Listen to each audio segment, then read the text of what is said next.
Ostrowski, seguimos escuchándote en esto que tú estás haciendo para describir o acercarnos al perfil psicológico de Donald Trump, este estudio que mencionas multidisciplinario al que consultaste y del cual te estás inspirando para tu análisis de Donald Trump. Esto que identifica 5 rasgos, los acabas de definir: extroversión, neuroticismo, responsabilidad, agradabilidad y apertura al cambio. Estos 5 puntos a partir de los cuales se estudió de George Washington a Barack Obama para ver cómo eran y cómo les fue.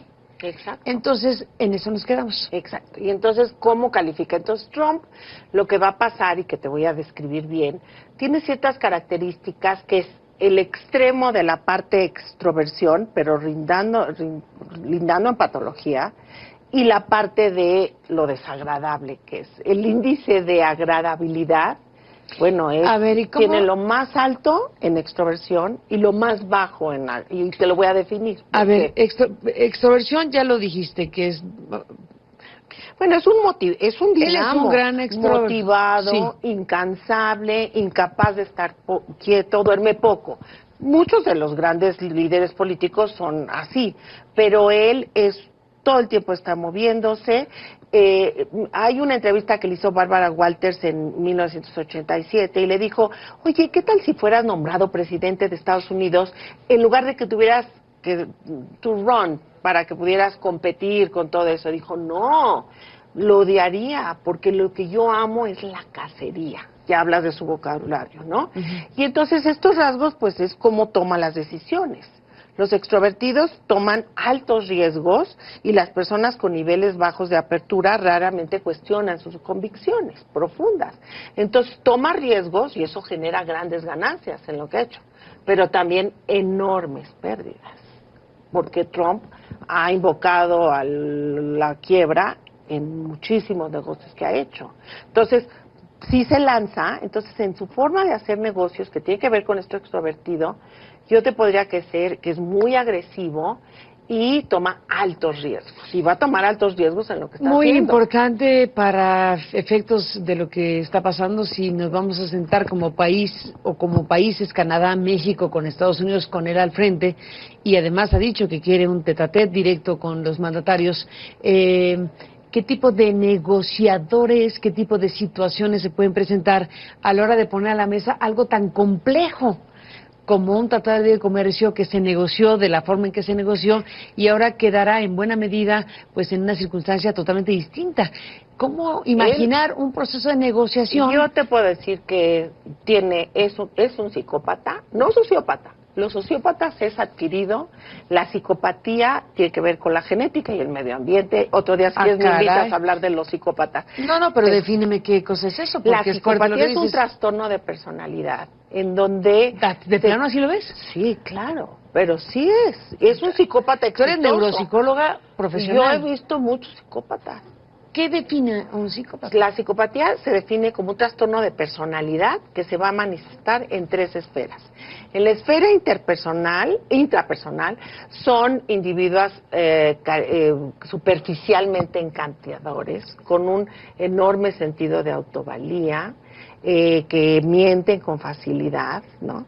En la esfera emocional, son personas que muchas veces no sienten sentimientos de culpa, y entonces pues no tienen ningún problema en matar, en dejar a las personas sin hogar, en hacer negocios. O sea, la psicopatía no todos están en la cárcel, muchos afuera, y están entre los hombres de negocios muy exitosos, entre muchos líderes políticos, que es una psicopatía en donde no matan ellos directamente, pero mandan a matar, ¿no? Y en la parte interpersonal, pues son gente manipuladora que utiliza para los demás para sus propios fines. Entonces, si yo te traigo un examen de psicopatía, tienes que hacer una historia previa y todas estas cuestiones. Generalmente hay una escala que se llama la escala de psicopatía de Hare, que es la que yo aplico, y si tienes más de 30 puntos eres psicópata. Se la podemos aplicar a él y vas a ver cómo si sale, ¿no? Entonces es psicópata exitoso, porque no está en la cárcel, ¿no?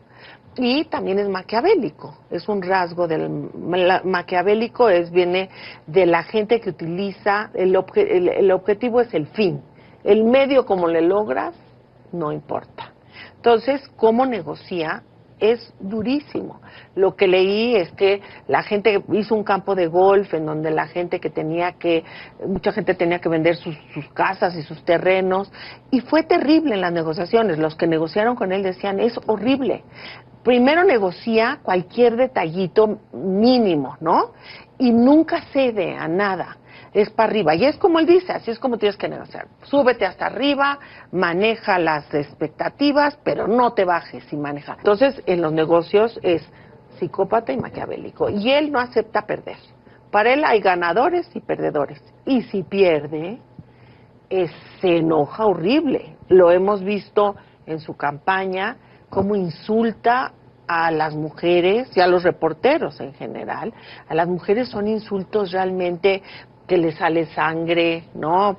Por los ojos, cuando nada más le cuestionó que porque había insultado a las mujeres, ¿no? Les dice cerdas gordas, les dice le sale sangre por los ojos y por otros lados, implicando como la menstruación, que causa mucho disgusto contra el que él se pelea. Ahora, eso en lo que sería ese perfil respecto a lo que tú llamas psicopatía y que para efectos de un ejercicio de poder político y de una responsabilidad tan alta, pues vamos a ver cómo va conduciéndose un tipo de gobierno como el que empezó este 20 de enero de 2017. Extroversión, entonces. Aquí nos quedamos en que el personaje desde luego es extrovertido, desde luego es con una persona muy dominante socialmente. Que quiere tener una dominación social de la situación, ¿no? Y de él ser el centro. Bueno, puede ser una definición. Okay. Ese es un rasgo. Y luego te pasaste de extroversión a la agradabilidad, ¿no? Te pasaste del 1 al 4 de inmediato. Porque son dos rasgos muy importantes. Porque son muy importantes. ¿Qué define, según este estudio multidisciplinario en el que te basas, que fue usado para analizar a todos los presidentes de Estados Unidos, salvo a Donald Trump, por estos expertos que estás citando? Bueno, ¿qué define el concepto de agradabilidad? Entonces define como una persona que se percibe como afectiva, cariñosa, amable, empática. Por supuesto que el estilo, como se relaciona con los demás, en base a sus interacciones sociales, pues Trump es desastroso, ¿no? Y a lo mejor para un reality show está perfecto. You are fire, ¿no? Pero en un hombre que quiere que voten por él y que sea político, es lo más desagradable, es muy grosero. Y dentro de eso que es desagradable, también es muy agresivo en sus comentarios, en su actitud. Y entonces esta agresión y esta ambición social transmite como esta dominancia y esta cuestión de que es desagradable, ¿no?, en su interacción.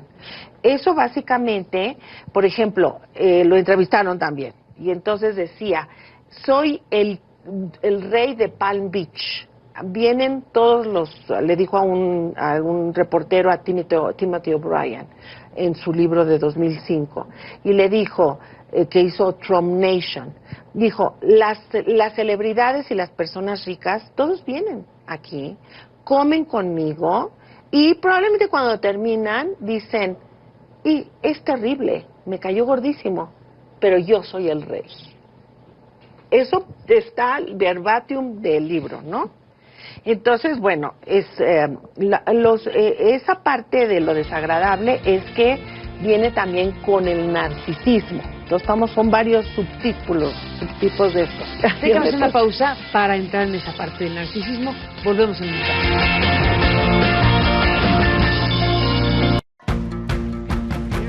Desde el principio mismo de su campaña presidencial, Donald Trump ha vociferado contra la comunidad inmigrante en Estados Unidos. Les ha llamado violadores y ladrones. Ha dicho que son un peligro. Los ha acusado de romper la ley y querer destruir este país. Se ha convertido en el enemigo número 1 de los inmigrantes. Lo curioso es que el imperio de Donald Trump, que incluye hoteles, casinos, campos de golf, edificios comerciales y por supuesto edificios residenciales como los que están aquí detrás mío, sería simplemente imposible sin la generosidad de este país con los inmigrantes. Trump es después de todo uno de más de 50 millones de estadounidenses que son descendientes de alemanes. El abuelo de Donald Trump llegó a este país en 1885 a la edad de 16 años.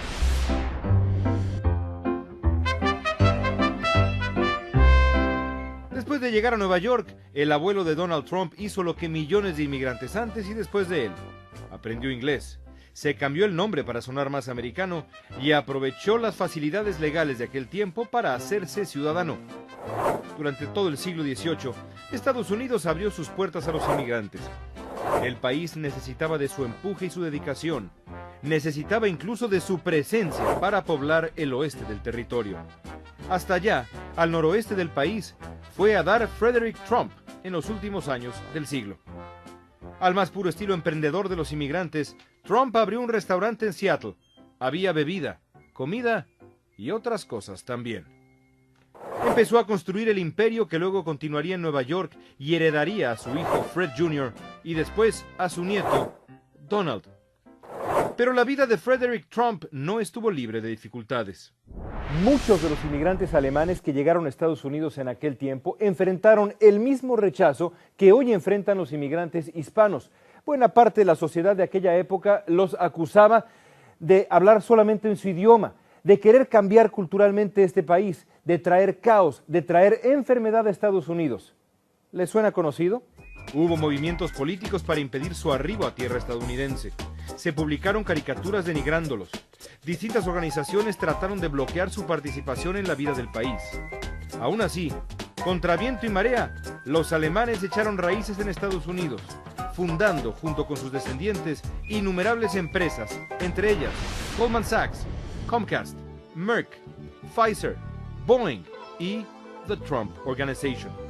40% de las 500 empresas más grandes de Estados Unidos fueron fundadas por inmigrantes de distintos orígenes o sus descendientes.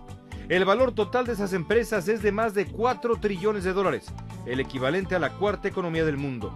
Todo gracias al talento inmigrante.